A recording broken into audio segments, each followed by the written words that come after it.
तो दोस्तों इस वीडियो में हम नेक्स्ट एपिसोड के प्रीव्यू को एक्सप्लेन करने वाले हैं। नेक्स्ट एपिसोड काफी ज्यादा कमाल का होगा क्योंकि उसमें वॉन्गलिन करेगा अपना लेवल ब्रेक थ्रू और जो उसका सबसे खास काम है यानी कि एक पूरे के पूरे सेक्ट को डिस्ट्रॉय करना, जो भी उससे पंगा लेने की कोशिश करे वो काम करने वाला है। यानी कि नेक्स्ट एपिसोड में वो ब्रेक थ्रू भी करेगा और एक पूरे सेक्ट को डिस्ट्रॉय भी करेगा। नेक्स्ट एपिसोड तो बहुत ज्यादा कमाल का होने वाला है। तो जैसा की अभी तक हमने देखा था, वॉन्गलिन के पास जब उसका हेवनली पर्ल कंप्लीट हुआ था तो हेवनली पर्ल के जरिए उसको एक तालाब के बारे में पता चला था जहाँ पर अगर कल्टिवेशन की जाए तो बहुत ज्यादा ओरिजिन एनर्जी जो है वो बढ़ सकती है। तो वॉन्गलिन यहाँ पर कल्टीवेशन करने के लिए बैठ गया था। वहां पर दो बंदे भी आ चुके थे जो कि सेकंड स्टेप के कल्टीवेटर थे और वॉन्गलिन अभी तक सेकंड स्टेप पे पहुंचा ही नहीं है। लेकिन वॉन्गलिन की जो पावर थी थंडर वाली, उसको देखकर वो दोनों इंप्रेस हो चुके थे। उनको लगने लग जाता कि ये वॉन्गलिन बहुत ज्यादा कमाल का बंदा है, इससे पंगा लेना मतलब कि अपनी जान की कुर्बानी दे रहा है। इस वजह से वॉन्गलिन से तो वो पंगा नहीं लेते और उसको अपना मास्टर कहकर बुलाने लग गए थे। इसके बाद निकल जाता है वॉन्गलिन अपना ब्रेक थ्रू करने के लिए और थंडर सेलेस्टियल रेल्म में जाने का रास्ता ढूंढने के लिए। तो रिव्यू के हिसाब से वॉन्गलिन का पहला टारगेट यही था कि उसको अपना ब्रेक थ्रू करना है, उसको अपने आप को स्ट्रांग बनाना है क्योंकि थंडर सेलेस्टियल रेल्म का गेट कभी भी खुलने वाला है। तो वहां जाने से पहले वॉन्गलिन को तैयारी करनी होगी। तो इसके लिए वो एक खास तरह का प्लैनेट ढूंढ रहा था जो अच्छा भी हो और बिल्कुल शांत हो, वहां पर उसको कोई झमेला ना लगे और आराम से बैठकर वो अपने आप को स्ट्रांग बनाएगा और ब्रेक थ्रू करेगा। तो थोड़ी देर ढूंढने के बाद उसको एक इस तरह का प्लैनेट मिल भी जाता है जो कि नॉर्मल प्लैनेट था और यहाँ पर ज्यादातर मॉर्टल रहते हैं और जो कल्टिवेटर रहते हैं वो उतने भी ज्यादा स्ट्रांग नहीं है। जैसे किसी के सेकंड स्टेप थर्ड स्टेप का कल्टिवेटर हो गया, इतने ज्यादा स्ट्रांग लोग यहाँ पर नहीं रहते। जितने भी लोग है वो नेट्स एंड सोल लेवल हो गया या उसी के आसपास ही मौजूद थे। तो वॉन्गलिन के लिए ये जगह बहुत ज्यादा परफेक्ट थी जहाँ पर वो शांति से रहकर अपने सारे काम कर सकता है। तो यहाँ पर आने के बाद वो अपनी कल्टीवेशन की शुरुआत कर देता है। लेकिन यहाँ पर एक बंदा मौजूद था जो कि एक ओल्ड मैन होता है और वो इस प्लेनेट का एक हिसाब से मतलब लीडर कह सकते हैं, बहुत बड़ी फैमिली का वो हेड था। लेकिन उसकी कल्टीवेशन भी उतनी ज्यादा नहीं थी और कुछ ही टाइम के अंदर वो एक हिसाब से मरने भी वाला था। नेट्स एंड सोल लेवल के आसपास होगा वो, तो कुछ दिन के अंदर उसकी जान जाने वाली थी। वॉन्गलिन को जैसे यहाँ पर देखता है वो समझ चुका था कि ये बंदा बहुत स्ट्रॉन्ग है क्योंकि मैं उसकी पावर को ही हैंडल नहीं कर पा रहा, तो इसकी पावर मुझसे कितनी गुना ज्यादा आगे होगी। तो वो वॉन्गलिन से पूछता भी है कि आप कौन है, आप यहाँ पर क्या करने के लिए हैं। लेकिन वॉन्गलिन यहाँ पर सिर्फ उस जगह की तलाश पर था जहाँ पर वो कल्टीवेशन कर सकता है। उसको एक पहाड़ी जैसा इलाका मिल जाता है जो कि बहुत कमाल का था, तो वो वहीं पर कल्टीवेशन करने का ट्राई कर रहा था। इस वजह से वो ओल्ड मैन वॉन्गलिन को परमिशन दे देता है कि ठीक है सीनियर, आप यहाँ पर जो करना चाहते हैं वो कर सकते हैं, आप स्ट्रॉन्ग हैं तो हम आपके स्वागत में यहाँ पर सब कुछ करने के लिए तैयार है। वॉन्गलिन को वो ओल्ड मैन अच्छा लगता है तो वो उसकी थोड़ी सी हेल्प करता है, उसकी जिंदगी थोड़ी सी बढ़ाने के लिए, क्योंकि बुड्ढा किसी टाइम पे भी मरने वाला था। तो वॉन्गलिन ने उसकी हेल्प की कि तुम और ज्यादा टाइम तक जिंदा रह लोगे, लेकिन उसके बदले मेरा एक छोटा सा काम करना पड़ेगा कि तुम्हें बदले की भावना हासिल करनी है। मतलब जितने भी लोग यहाँ पर मौजूद हैं और उनके अंदर किसी भी चीज को लेकर बदले की भावना होगी ना, उसको रिजेंटमेंट कहा जाता है, उसको हासिल करना। जितना बदले की भावना की एनर्जी कलेक्ट करके ओल्ड मैन यहाँ पर लाकर देगा ना, उतना ही ज्यादा ओल्ड मैन की वॉन्गलिन आगे चलकर हेल्प करेगा कि उस तरह की एनर्जी अलग अलग टेक्निक में इस्तेमाल होने के लिए काफी ज्यादा काम आती है। और उसी तरह की टेक्निक से तो यहाँ पर उसका बेटा भी तैयार हुआ था, तो वॉन्गलिन को वैसी एनर्जी चाहिए थी, तो इसलिए वो ओल्ड मैन इस काम पर लग जाता है और वो पूरी शिद्दत के साथ ये काम करने में लगा हुआ था क्योंकि उसको पता था कि अगर वो वॉन्गलिन का साथ देता तो जिस तरह से उस वॉन्गलिन ने उसकी जिंदगी को थोड़ा सा बढ़ा दिया उसको ठीक भी कर सकता है। तो वो अपने काम पे लग चुका था, तो वॉन्गलिन अपने काम पर लग जाता है। वो अपनी सारी की सारी टेक्निक का इस्तेमाल करता है, जितनी भी उसने टेक्निक सीखी थी उस सबको पहले उसको स्ट्रॉन्ग बनाना था क्योंकि अब थंडर सेलेस्टियल रेल्म में जाएगा तो वो जगह कितनी खतरनाक हो सकती है वॉन्गलिन को नहीं पता। रेन सेलेस्टियल रेल्म भी बहुत ज्यादा खतरनाक था, लेकिन अब थंडर सेलेस्टियल रेल्म उससे भी ज्यादा खतरनाक हो सकता है। इस वजह से वॉन्गलिन अपने पहले पूरी तैयारी करना चाहता था। वो अपने आप को स्ट्रॉन्ग बनाता है, अपने सारी टेक्निक को स्ट्रॉन्ग बनाता है। इसी बीच वो जो उसका सोल है ना, उसको अलग ही चुल मच जाती है। वो कहने लग जाता है कि मैं तो पहले से ज्यादा स्ट्रॉन्ग बन चुका हूँ और वॉन्गलिन तो यहाँ पर अपना कल्टीवेशन में ध्यान लगाया हुआ है, तो क्यों ना मैं इसी मौके का इस्तेमाल करते हुए वॉन्गलिन के खिलाफ हो जाता हूँ, क्योंकि उसने अभी थोड़ी देर मेहनत करके अपना एक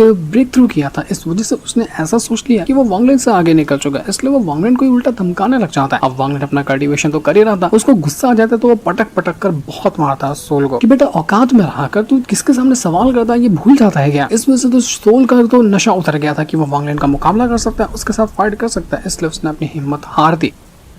तो इसके बाद वॉन्गलिन जो था उसने अभी थर्ड स्टेप की पावर को देखा था। जो उसका हेवनली पर्ल कंप्लीट हुआ तो उसके जरिए उसने थर्ड स्टेप की पावर को महसूस किया। तो जब थर्ड स्टेप की पावर का एक्सपीरियंस उसको मिला था ना, तो वॉन्गलिन अपनी पुरानी टेक्निक को बहुत अच्छी तरह से समझ पा रहा था। मतलब जो टेक्निक का वो इस्तेमाल करता था वो अब इतना अच्छे से उसको समझ चुका था कि वो अपनी हर एक टेक्निक को चुन चुन कर अपग्रेड कर सकता है। मतलब हर एक टेक्निक को वो और ज्यादा स्ट्रॉन्ग और ज्यादा पावरफुल बना सकता है। तो यही काम वॉन्गलिन कर रहा था। वो हर चीज के अंदर जो उसको अंडरस्टैंडिंग मिली थी थर्ड स्टेप की, उसका इस्तेमाल करता और अपनी सारी टेक्निक को वो स्ट्रॉन्ग स्ट्रॉन्ग बनाता जाता, जैसे कि उसका अंडरवर्ल्ड रिवर हो गया, बाकी की जितनी भी टेक्निक है वो जितने भी इसके पास वेपन वगैरह है वो सबको वो स्ट्रॉन्ग बना चुका था, जो कि करने में उसको काफी टाइम लगता है। वांगलिन का पहला टारगेट था अपने वेपन को स्ट्रॉन्ग बनाना, और जब उसके सारे वेपन स्ट्रॉन्ग बन जाते तो वांगलिन कहता है कि अब बारी है, मुझे खुद को अपना ब्रेक थ्रू करना पड़ेगा। अब हालांकि मेरे पास सेलेस्टियल जेट तो नहीं है, मैंने सारे के सारे इस्तेमाल कर लिए जब मैं अपना असेंडेंट रन के लेट स्टेज पे जाने वाला था तब, लेकिन हाँ मैंने अभी यहाँ पर उस तालाब के अंदर से, जो कि थंडर वाला तालाब था, ढेर सारी ओरिजिन एनर्जी को कलेक्ट किया है। अब यहाँ पर ओरिजिन एनर्जी इतनी काफी हो जाएगी कि मुझे अपना ब्रेक थ्रू करवाने में मदद कर दे, और इस बार जो मैं ब्रेक थ्रू करूंगा ना उसमें मैं पहुंच जाऊंगा असेंडेंट रन के पीक स्टेज पे। अभी तो वो लेट स्टेज पे था, उसके बाद पीक स्टेज आएगा, तो वांगलिन वहां से असेंडेंट रन के पीक स्टेज पे पहुंच जाएगा, और एक बार वो पहुंच जाए ना तो उसने मतलब कि फर्स्ट स्टेप के जितने भी लेवल होते हैं उसने सबको कंप्लीट कर लिया। मतलब फर्स्ट स्टेप के अंदर लास्ट लेवल आता है वो असेंडेंट रैंक का पीक स्टेज, तो उसको कंप्लीट कर ले तो उसके बाद जो अगला लेवल होगा वो डायरेक्ट सेकंड स्टेप का होगा, और वांगलिन पहुंच जाएगा सेकंड स्टेप के अंदर। तो इस वजह से वांगलिन यहाँ पर अपनी मेहनत करता है, ओरिजिन और एनर्जी जितनी भी उसके पास थी उसका इस्तेमाल करता है, और उसके जरिए वो अपना ब्रेक थ्रू करने में लगा हुआ था। अब प्रीव्यू में दिखा तो नहीं गया कि वो ब्रेक थ्रू कर लेगा या नहीं कर लेगा, लेकिन हम इतना तो अंदाजा लगा ही सकते हैं कि जब इतनी मेहनत यहाँ पर वांगलिन कर रहा है तो ब्रेक थ्रू करना उसके लिए कोई बड़ी बात नहीं होने वाली है। हालांकि ब्रेक थ्रू करना मुश्किल जरूर हो सकता है क्योंकि वो बिना सेलेस्टियल जेड के इसको ब्रेक थ्रू कर रहा है, लेकिन ओरिजिन एनर्जी उसके लिए काफी हो जानी चाहिए उसका ब्रेक थ्रू कंप्लीट करवाने के लिए। तो वांगलिन यहाँ से तो अपना जुगाड़ बना लेगा और वो ब्रेक थ्रू भी कर जाएगा अपना असेंडेंट रैंक के पीक स्टेज पर। उसके बाद जो रहेगा वो सिर्फ सेकंड स्टेप रहेगा। वो इतना ज्यादा स्ट्रॉन्ग बन चुका है कि उसने कभी शायद सपने में सोचा भी नहीं होगा जब उसने कल्टीवेशन की शुरुआत की थी तब कि वो अपना फर्स्ट स्टेप के जितने भी लेवल है सबको कंप्लीट कर लेगा, और अब वो बस एक ही कदम दूर होगा सेकंड स्टेप पे जाने के लिए। सेकंड स्टेप कितना खतरनाक लेवलों से भरा हुआ हो सकता है उसका अंदाजा भी नहीं था, लेकिन अब वांगलिन वहां पर बस पहुंचने ही वाला है। और वहां पर पहुंचने के लिए वांगलिन को पहले अब और ज्यादा तैयारी करनी पड़ेगी, क्योंकि सेकंड स्टेप जो ब्रेक थ्रू करेगा ना वो ऐसे छोटी मोटी चीजों से नहीं होगा, उसके लिए बहुत ज्यादा कमाल की चीजें लगेंगी, और उसको करने के लिए पहले वांगलिन को वो चीजें कलेक्ट भी तो करनी है। तो ये कलेक्ट करने के लिए काम आएगा उसको थंडर सेलेस्टियल रैंक। वांगलिन ने कहा था ना कि उसको जाना है थंडर सेलेस्टियल रैंक के अंदर ताकि वहां जाकर कुछ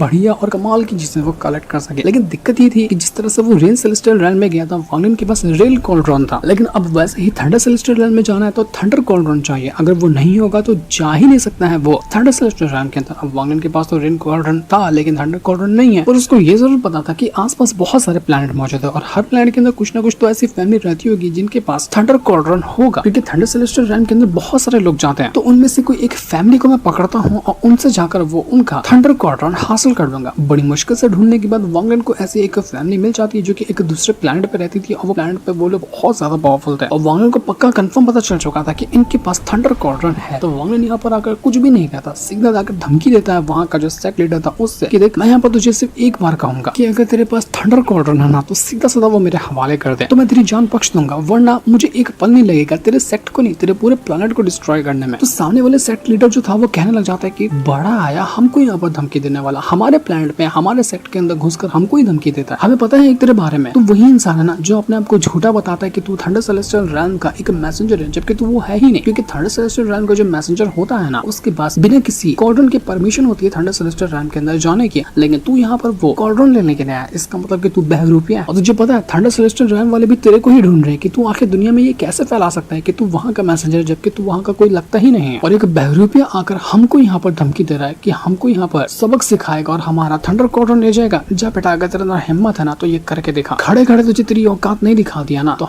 मैं अपना नाम बदल लूंगा। अब वांगलिन को धमकी मिल गई तो आपको भी पता है और मुझे भी पता है कि वांगलिन क्या करने वाला है, और वो जो करेगा ना वो प्रीव्यू में तो नहीं दिखाया गया लेकिन एपिसोड में बड़ा डिटेल में दिखाया जाएगा कि कैसे वो उनकी बेइज्जती करने वाला है, कैसे वो उनका नामो निशान खत्म करने वाला है। इसलिए मैंने कहा था कि नेक्स्ट एपिसोड बहुत ज्यादा कमाल का होगा, लेकिन उसके लिए हमें एक हफ्ते का इंतजार करना पड़ेगा जिस दिन को दिखाते साथ ही ये प्रीव्यू एपिसोड यहीं पर एंड हो जाता है। Thanks for watching.